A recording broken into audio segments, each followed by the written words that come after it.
সালমান শাহ আত্মহত্যা করেছে এটা 100 বিকজ হচ্ছে যে ও তো মেন্টালি ডিপ্রেশন থাকতো সবসময়। দর্শক, সালমান শাহকে নাকি হত্যা করা হয়েছে। মাত্র 12 লাখ টাকার বিনিময়ে সালমান শাহকে হত্যা করেছিল তার বন্ধু ডন সহ আরো 11 জন লোক।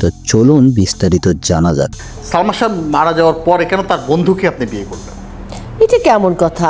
বাংলা চলচ্চিত্রের অমর নায়ক সালমান শাহ, যার মৃত্যু নিয়ে আজও রহস্য ঘিরে রয়েছে। নতুন তথ্য বলছে এটি কোনো হত্যা নয়, বরং একটি পরিকল্পিত হত্যা।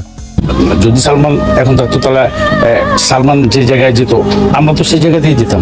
আসামি রেজভি আহমেদ ওরফে ফরহাদ আদালতে দেওয়া জবানবন্দিতে স্বীকার করেছেন 1996 সালের 5 সেপ্টেম্বরে গুলিস্তানের একটি বারে সালমান শাহকে হত্যার পরিকল্পনা করা হয়। চুক্তি হয় 12 লাখ টাকায়। পরিকল্পনায় যুক্ত ছিলেন সালমানের স্ত্রী সামিরা, তার মা লতিফা লুসি, চলচ্চিত্র প্রযোজক আজিজ মোহাম্মদ ভাই এবং আরো কয়েকজন। আর আজকের এই মাননীয় আদালতের এই সিদ্ধান্ত এটার প্রাপ্য সমগ্র দেশবাসী এবং সালমান শাহ ভক্তদের।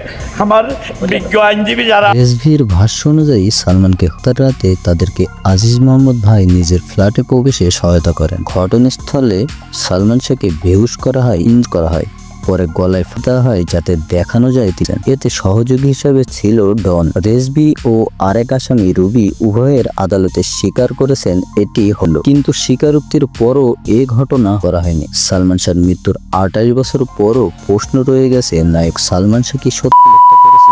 খুলবে কি এই রহস্যের জট? দর্শক, আপনার কি মনে হয় সালমান শাহ কি আসলে করেছিল নাকি তাকে? কমেন্ট বক্সে জানিয়ে যাবেন। আর আপনি সালমান শাহর ভক্ত হয়ে থাকলে চ্যানেলটি সাবস্ক্রাইব করে যেতে পারেন।